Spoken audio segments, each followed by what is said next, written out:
Hello, and welcome back, everyone, to another episode of Dr. Schuster and Oxley, The Power of Stories.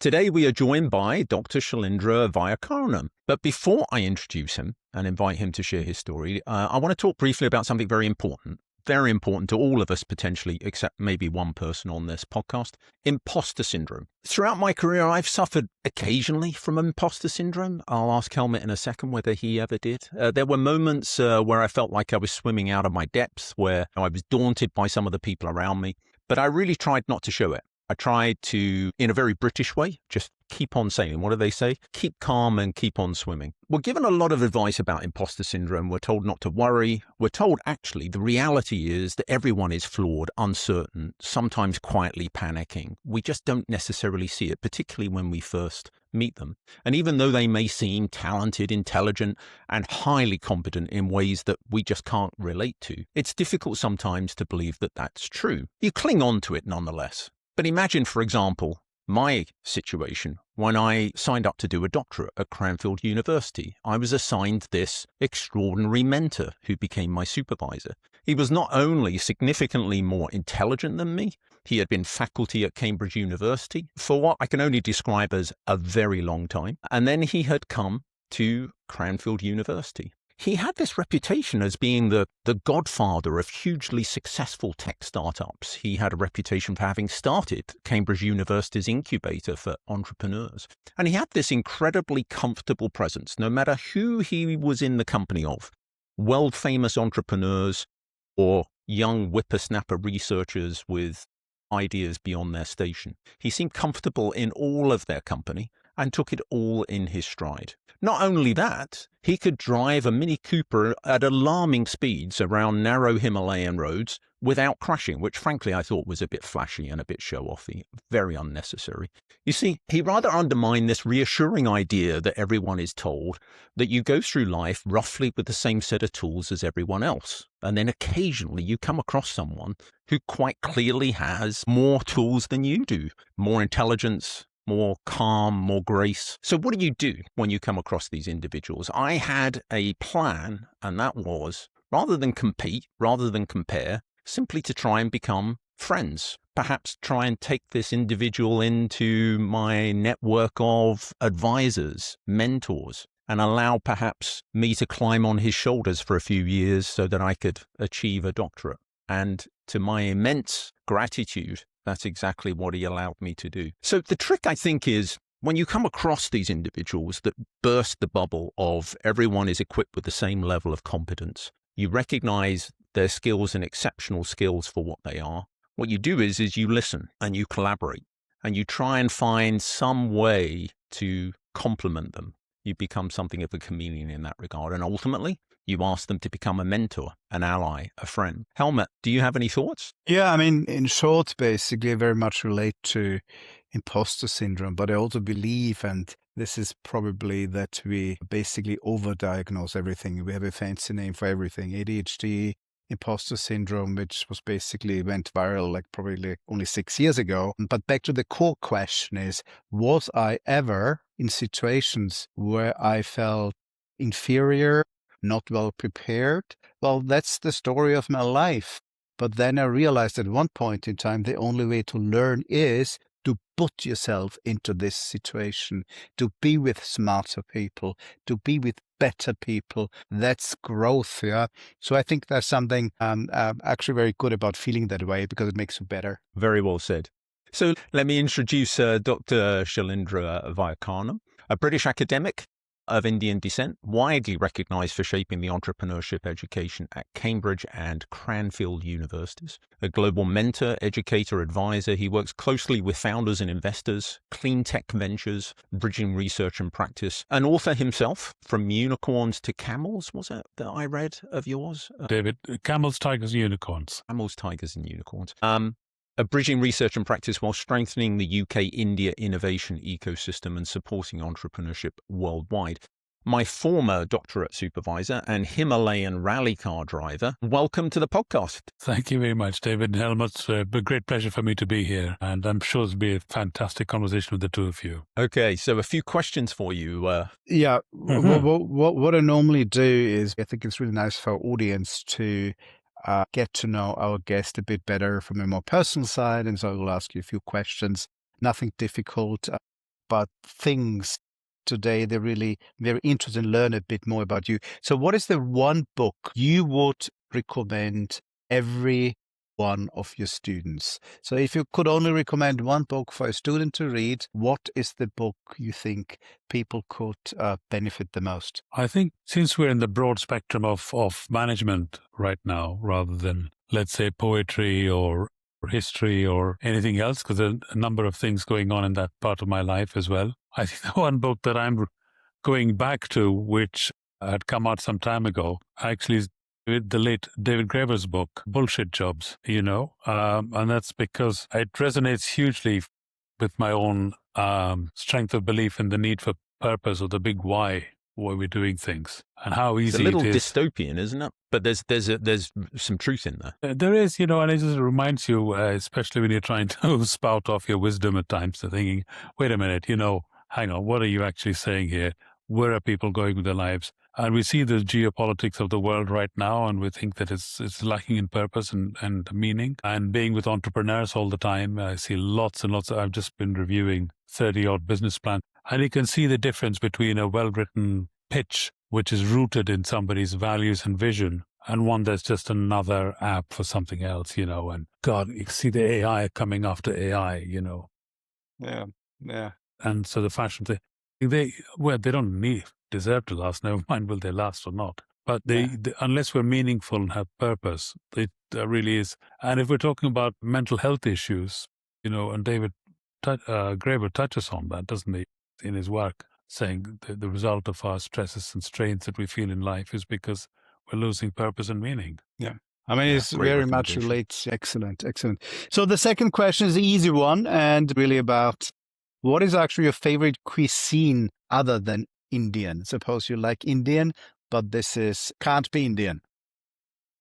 If it can't be Indian, I have to say probably Lebanese/Jordanian food, East Love Lebanese Mediterranean. food. I'm very much with you on that. I also I like think very it's- much Indian food, but Iranian, Lebanese food, very good. So Not now so the much last Iranian, question. Jordanian and Lebanese. Jordanian. Yeah, which is very What's similar. the distinction? Iranians, I think the Iranians are much more reliant on meat, but I think you find a greater variety of vegetarian stuff, and I'm vegetarian. So All right.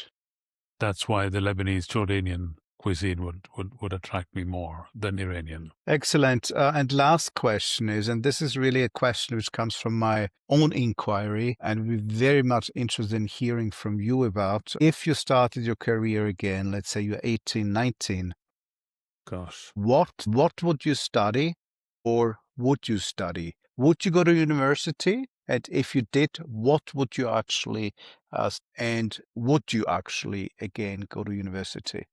Seeing this massively stupid grin on my face when I was driving around the Himalayas, I think go back to my late teens, 18s, early 20s, and so on. Motorsport was a big source of joy for me. And I was, of course, from a middle-class Indian family full of academics and bureaucrats and all sorts. So there was no scope for going into motorsport at that point. But probably that's, whether with or without a degree, I don't know. But I would might have ended up, or if I could, that's possibly what I might have done, instead of completely different to what I did. And I'm not regretting for one moment what I did, by the way. I've had an absolute ball. Did you test yourself on Great to Mark hear. Jenkins' F1 simulator at Cranfield? I didn't get a chance to do that. I'd love to have That done was that. extraordinary. We got a chance to Yes. do that. Cranfield Yeah. worked with the You Formula set One fast teams. times, didn't you? You topped I the may have done. leaderboard, didn't you, I David? may have done. I may have done. Just modestly. Yeah, my memory. I wouldn't be drawn on that. But they had an F1 simulator at Cranfield, which was quite extraordinary in terms of its how realistic it Yeah. was. Yeah. Okay, Excellent. story time, or? Yes. Shai, we ask our guests to share a story, something that had resonance professionally for you, that we'd like to hear the story first, and then we'll have a conversation about why we think Yeah. it resonates. So over to you. Sure. So I think in many cultures or religions, there is some kind of coming of age ceremony that happens, right? And this also is the case in Hinduism and South Indian culture. We have this thread ceremony. So as my son came to his early teens, we decided it was time to have this thread ceremony for him, and we developed an event around it, and it was in Bangalore. Then, of course, we invite all the family together, and at the time, frankly, living outside of India, I'm not that familiar with all the exact rituals and the processes involved. Got a lot of help from the older generation at the time. Anyway, as we were getting closer to the event and the preparations were underway, the big guns in the family, let's call them the aunts, who were very particular about the religious process, the ceremonies, that it should be done correctly, were very anxious that I was unable to sit cross-legged on the floor, which would be the right thing to have done, especially, with the priests and so on all over there. Might seem disrespectful for me to be sitting on a chair higher than the others, other than the priests. And this also applied to my son. But this became a logistical problem for us if I was on a chair and he was on the floor, or he too was frankly more comfortable on a chair than he was squatting or sitting cross-legged. So this became a topic of discussion and debate in the family gathering which was there. And one of the aunts made a remark which was like a little mini trigger for me. Her comment was something like, "And it won't look good on the video," right? So in my head, what are we here for? We're not here to make a Bollywood movie. We're here to do a coming of age thing for my son. Anyway, as it happens, we took a break. We all had lunch. It was fantastic lunch. It was not Lebanese food, Helmut, by the way. It was definitely South Indian food, very traditional. And we went off to an ashram nearby, which has been there for a long time, the Ramakrishna ashram, which has its own history and, by the way, is fascinating. And I wandered off into the bookshop, as you do, wandering around these places. And I was just flicking through a book, and my eye just fell on, as it happens, and I remember this for some odd reason, page 182 of that book. And each chapter begun with a little phrase or sentiment or something, a little saying. At the top of this one was, "When the head is full of little thoughts, where's the space for the big ideas?" I suppose as a book to do with spirituality and religion, it is basically, if your head is full of noise, you can't think of God, right? Or you can't. That's the big thing they're referring to. But I latched onto this thing as a response to the aunt who was particularly anxious about not looking good on the video, and took that with me. Bought the book, of course. I don't know where it is at the moment, but I bought the book. And I went back and said, "Why are we here, by the way?" This is over coffee in the afternoon. So we're here for da-da-da-da-da. I said, yeah, so if we're really here for that, does it matter what we look like on the video? Why do we even need a video, right? It's like a wedding video. Nobody ever sees it afterwards. Just done. So, yes, okay. So we managed to calm the situation down. We sat where we wanted to sit. The ceremony was beautiful. It's a strong, positive memory of what happened after that. My son took it seriously. Well, seriously, as a 14-year-old would take it anyway. And, the event ended well. But that chance event of going to the bookshop and picking up that sentence and that sentiment not only calmed down a family situation, but has lived with me ever since. And it is very, very powerful for me because it drove my career. It drove the way I think about institutions that have employed me. I think about what I do, why I do it, and so forth ever since. And I can expand on that in the discussion, Helmut and David. Thank you for reminding me of that episode. That's excellent. That's excellent. Let's celebrate that.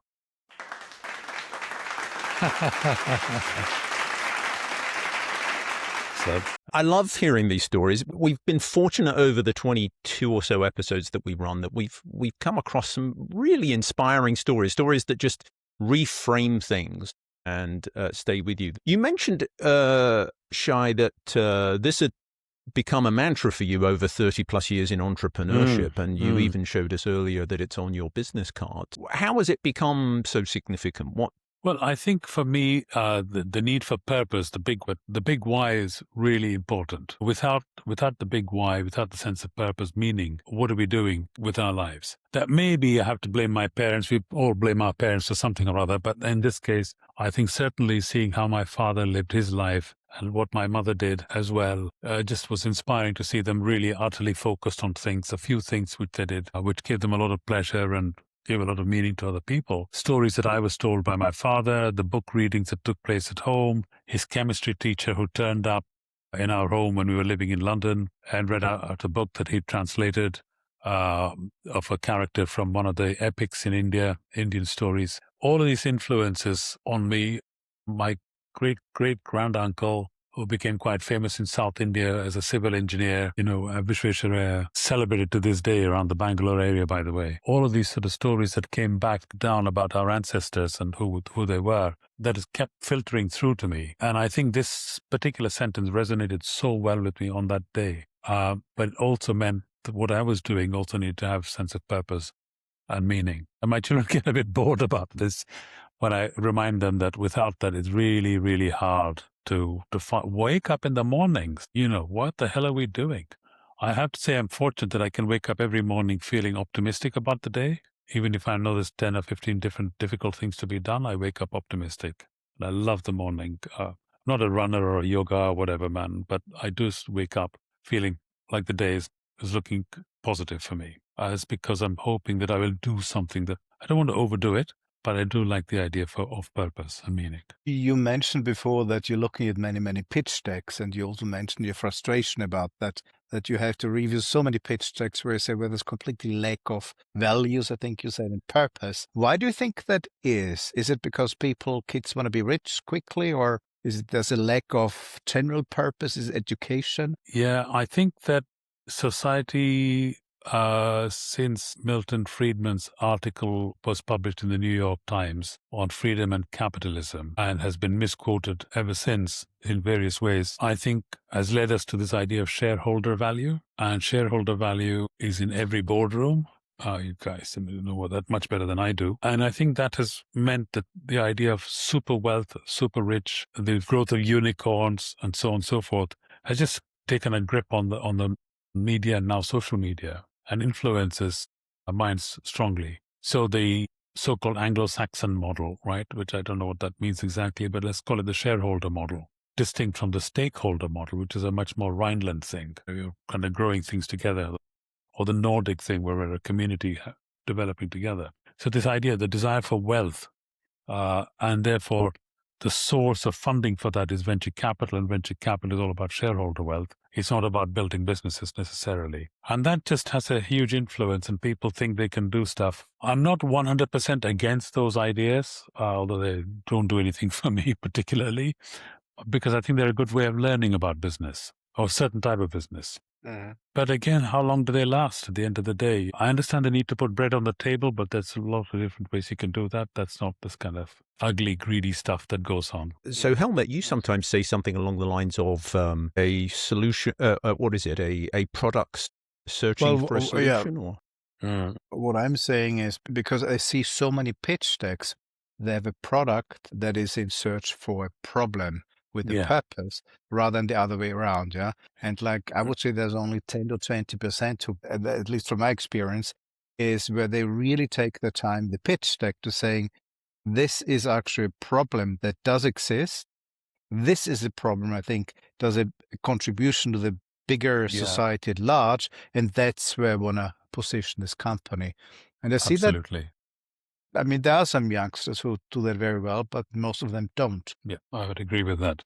If we come back to the story a little bit, and I mean, there's a rich vein here to mine on the entrepreneur side of things and how business plans can get sidelined by cash flow projections rather than purpose. But this question of clutter, this question of elevating above the trials and tribulations of the day. We talk about the tyranny of work and how it drags you into the administrative trenches.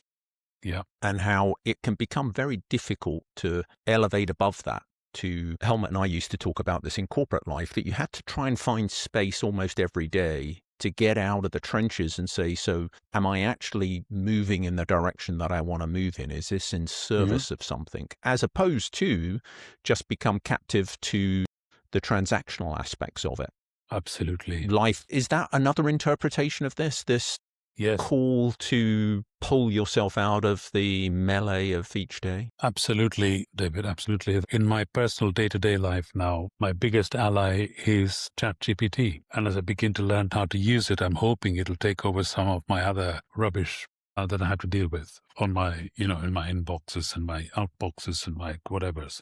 But at the moment, it is saving me so much time on stuff that really adds no value, but is required. So that's just an example. But I'm absolutely right that the mind gets cluttered with to-do lists, checklists. We get driven by metrics, KPIs, and all the other 3-letter acronyms kicking around. And that becomes the end game. And we no longer really know why we're here. It's just another thing. That's why I think there's two good things that have happened. One is a corporate would never hire a guy like me. And the flip side of that is I also would never want to work for a corporate, right? I'm just not suitable for it. And they know that. And so they never get an offer either. So we're both so happy.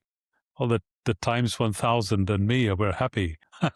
I think you would do add yourself a little disservice there. enormous. No, I think you would add enormous value to large corporations. Oh, no. One question is really, recently an interview here, and I'm in Austria today, and the interviewer for like a Austrian format, basically, he was really negative about the next generation. The interview was not even about that, but I found myself in a position to very, very strongly defend, the next generation, because I truly, and I would like to get your perspective, I truly believe they're very different, and I just wanted to get your take on that, because you obviously have lots of experience with the next generation. 100% think that the hope for the future is with the next generation. We have left them a very tough legacy, the previous generation. We left them a climate that's breaking, them healthcare systems that are not affordable. We've left them with the wrong types of aspirations. We've left them with, you're in Austria, Helmut, are you Austrian? As well? Yeah, I'm born and Yeah. So, I mean, I'm not going to say it out loud, but the notaries, right, who are able to, well, you know what I'm saying. Yeah, I know what you're saying. So there are lots of obstacles to entrepreneurship everywhere. And the most frequently heard term for all these young people is no. And the resilience we need to feed into them to be able to sustain that. And my company, Terra Waste, we tried to start in Austria. And after 2 years, a very painful admin, clutter, we've decided, even though we just take the loss on the chin and move on, because it just can't be done. So we are stopping the next generation. We're not enabling them, and then we complain about them. It's not right. Yeah. And we need to work for that group of people. We need to enable and empower them with the tools and the techniques and the funding and the mechanisms and all that sort of stuff that enables those people to also have aspirations. And that's down to us. Just on the side, I just opened a business in Austria, a little entity. It's up, and I live in London. So I've been living in London for like most of my You've been adult spoiled, life. yeah. It's absolutely unacceptable. Yeah. What's going on in most of continental Europe. I think Yes. it's in most continental Europe. Which is why I think that the speech that von der Leyen did the other day at Davos. Yeah. I'm not a big fan of some of the things she said in the past, but I think this is a very powerful speech that she made about Europe becoming more resilient and easier and simpler. And I could almost hear the words of there's a gentleman in Vienna, Werner Wutscher, who used to be in the Ministry of Agriculture, his language, and Hermann Hauser was like the godfather of entrepreneurship, investor. Yep. He's a Tyrolean, lives in Cambridge and so on. And I could almost hear his words in her speech. I'm sure he would not take credit for it, but I'm sure he had some influence on that. I had the same reaction. Yeah. I think Hermann Hauser, he's still very influential in the German-speaking countries. Yes, He's very, very well known. Everyone knows him. The youngsters just love him because he puts a lot of money back to Austria. Yes, he does. And he's just, we are collecting into the archive of the Cambridge History of Innovation 70 of his archival material, 70 of his investee companies. So very, very pleased to be doing that. Still connected to the academic world, David, through that project. So I'm going to bring us back one more circle, final pass of the story. So the story, to summarize my interpretation, is the ability to rise above the transactional. Let me pose the following question, however. How do you do that? How? Because it can be tough, right? I need a job to make money, to pay bills, Absolutely. to live a life. And I mean, that thing you can become a prisoner of that very quickly. And it's difficult, it seems to me, to fight away from it. Oh, completely, David. I think the business of this sort of lesson is through vicarious learning. If I put my educator hat on, it's through seeing role models. It's through the storytelling, which you folks are doing so well. It's about making the connection. And I think you can't give lectures on this to people, say this is how you should live your life.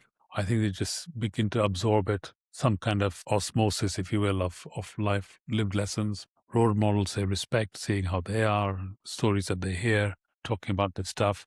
What difference has it made to anybody? I mean, if you allow me a moment's self-indulgence, this particular view has led me to develop the courses that I did, which I think have then multiplied across many places, including the summer school in Tyrol, including various other things in a number of different places. That's courtesy of the House of Family, by the way, so Herman and the others. But also it's been copied and replicated. The name appears from the names of these courses seem to pop up here and there.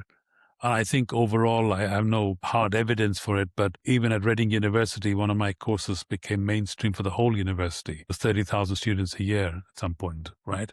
So I think that sense of purpose sort of filtered its way through. We ran a course called Enterprisers, through which we trained up about 1,000, 1,500 educators, and they've taken that model out. So I think there's a mechanism through which it moves out. I want to just do one follow-up question here, because I think, for me at least, it's the big challenge, which is that in a way I kind of feel like the world, society, the media, certainly politics, is very much about now. It's very much about give me something now. Survival. We live in the world of leverage. To some extent, you could argue it's bullying, which is if I can get something now and be damned the future, right? Climate change is an illustration of this also. Yeah. I mean, if the next generation Alpha, as we're now talking about them, onward Generation Z, how do you elevate out of that? How do you see the benefits of thinking about longer term?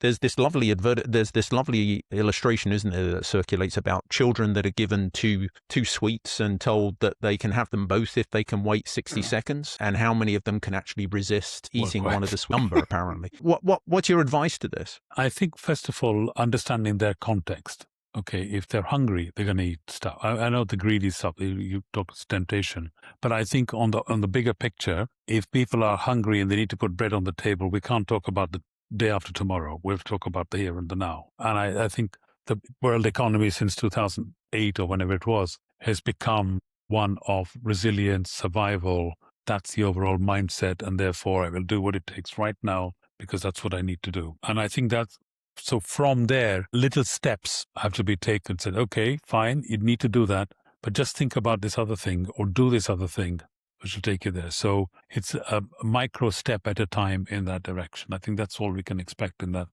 frame. We can't expect big dramatic changes. It would be unkind, unfair. Okay. All right. Well, thank you for that. I'm going to bring the storytelling part of the podcast a little bit to a conclusion here. We tend to do that with Helmut asking one final question of our host, and then we'll move into a close. So Helmut, over to you. Yeah, just what I found interesting in your story, which we didn't discuss in detail, and I was really interested to see, like you answered about it won't look good on the video, and you basically said, well, does it really matter how things look? Yeah. Now we live in a world, which is everything's about looks. Yeah, the way you look on TikTok, on Instagram. What is the big one message you would give to audience, to your students, to your startup entrepreneurs in terms of the importance of how things look? Yeah, it's a really interesting question, this one. It might be a conversation you have with somebody more informed than me, but I don't really care too much about that aspect of it. But I know that unless you can get buy-in to your ideas, empathetic to your audiences, you can't get stuff done. So there's an element that your optics need to be fit with what's going on. There are a couple of things that have happened recently. The optics, in that sense, Helmut, it's also about ethics, I think. Yes. So I fully it's not agree just with that. about makeup or whatever, it's a whole different thing, but it's also what's our reputational risk if we do something like this? It's not going to work. What's our own inner moral compass? Well, how do we feel about that? So all of these things come into play. It so happens that on behalf of Terror Waste, I've been looking for clean tech VCs across Europe. We're talking about optics here. I'm going to tread into some dangerous territory here now, which is out of the 15 or 16 VCs I was reviewing over the weekend, over the last few days, website by website, LinkedIn by LinkedIn. What I found by the end of it was all of them looked the same. Okay. The optics were the same. They were all 35 to 42, 43-year-old young men and women, white European young men and women, all with degrees, were fine, good degrees from good universities, many of them with MBAs. All the websites talked about seed and pre-seed and what impact they would make on founders. It was like the American serial, was it The Bold and the Beautiful? This was, frankly, The Bland and the Beautiful. And as I said, I'm going to into some difficult territory here. But if we're really looking to make a difference on this planet, we need to have, I don't want it to be, diversity in some kind of a tick box way. But where do we begin to, if we look in the mirror, what do we see? If we see the same thing, going on over and over, isn't there something broken in that system? And it's the purpose and the meaning that says, okay, now let's fix the rest of it. Okay, so I don't fit that picture. You were talking about imposter syndrome earlier, David. I'm not a 35-year-old young Swiss guy or girl, or French guy or girl. I don't talk like them. I'm not cool like they are, right? So it's all just, David Graeber's work again. So where are we going? So unless we have this meaning, purpose, and maybe even some little bit of irritation with the status quo, I'm not quite sure it would change anything. So what I take from this, a bit of irritation is probably good advice to the next generation. Don't be courageous and it's okay to irritate others. It's, to a certain degree. Or impatience. Impatience might be good. Yeah. I mean, just to conclude from my point of view, since you're drawing it to a close, as I have done all this education stuff for so long, and then as a result of a series of incidents and accidents, I ended up as a mentor to a startup. And then again, through incident and accident, I've ended up as a CEO of the startup. And the startup is TerraWaste. And TerraWaste basically, again, was what you were talking about, Helmut, was a technology in search of a problem, right? And we discussed this over and over, actually in the same room I'm sitting in now. We landed on a problem that we thought we could solve with it. We think we can solve with it, which is the burden of waste plastic on the planet. Massive issue. We can't get into too much detail. I don't want to start pitching to you, but that's what it is. And turning that back into a feedstock for the petrochemical industry. And we can do it. We now need to raise the money to prove it can be done at scale. And if we do that, that has meaning, that has purpose, and it is insanely profitable at the end. So that also is good. Get back to rallying again. It is that, and I am so angry with what I would describe as the greenwashing in the recycling industry that's taking place at the moment. And it is horrific. And if it's not me, somebody should bring this technology to market to solve that problem. So that's a little statement. Very well said. There are lots of plastic recycling plants out there. Our mutual friend, O'Callaghan, I've forgotten his first name, had a plant in Nigeria that took plastic bottles and recycled them into their component parts. Is that in a similar space, or is it a different sort of technology? No. So there are basically 3 or 4 ways that plastic is. So if you leave aside the neglect of plastic, which ends up in the Pacific Ocean as one area, the other way is landfill, which is a horrific way. The other really bad way is incineration, which is on a massive scale for the cement industry, and the so-called waste to energy. So imagine burning plastic to create heat. I mean, it's just insane, that happens. Then you've got mechanical recycling, which is what O'Callaghan's doing. It's about 12-14% of the world's plastic is recycled. If I want to be cruel, I would say downcycled, but at least it's recycled. At least it's got one more lease of life before it goes finally. And the other technology that's come out, they call it chemical, but it's actually setting fire to it again. It's called pyrolysis, which is you superheat the stuff in a chamber, no oxygen in it, and it basically causes the thing to condense. It is such a shockingly poor solution for scalability issues. But the big petrochem companies have that. And then you get another story, if you like, which is Hans Christian Andersen's story, telling you about the emperor who's not wearing any clothes. And nobody's there to tell the petrochem industry that they're not wearing any clothes when they're going down the pyrolysis route, right? And so little old TerraWaste is fighting that situation because our technology, we think we overcome all those headaches, and we might be the next generation of recycling of plastic, putting it back into an oil, which can go back in the system. And that's what we're heading for. So there are other methods, but we need a radical shift. We are the VHS where Sony was the Betamax. That's right. Really, this is just another illustration, this podcast, of how 40 minutes flies by. We're left with more questions than we have answers. Yeah. We're left feeling, or at least I leave feeling, that we really want to have another podcast and continue the conversation. So, We're very happy. however, we are going to park this particular episode here. Shai, thank you so much for sharing your story. Just- It'll live just long before in you my do, memory.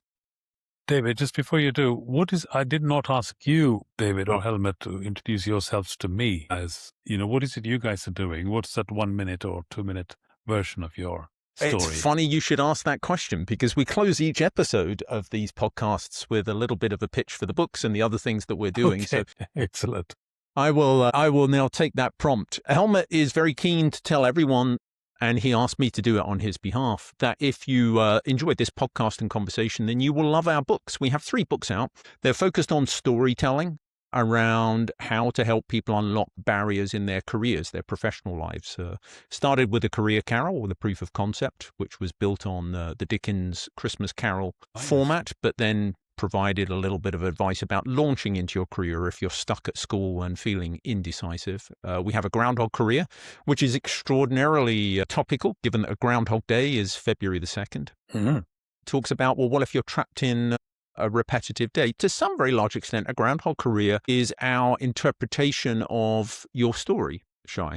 The idea of being, when our heads are filled with all little things, how can we see the big things? And a Groundhog Career is intended to try and help people find that space in their lives to make sure that they're pursuing something consciously and with purpose. Then finally, Artificial Death of a Career, that came out last November, is about professional reinvention. If artificial intelligence is going to take your job in the next 12 months, what should you do about it? And Artificial Death of a Career is a play on that problem.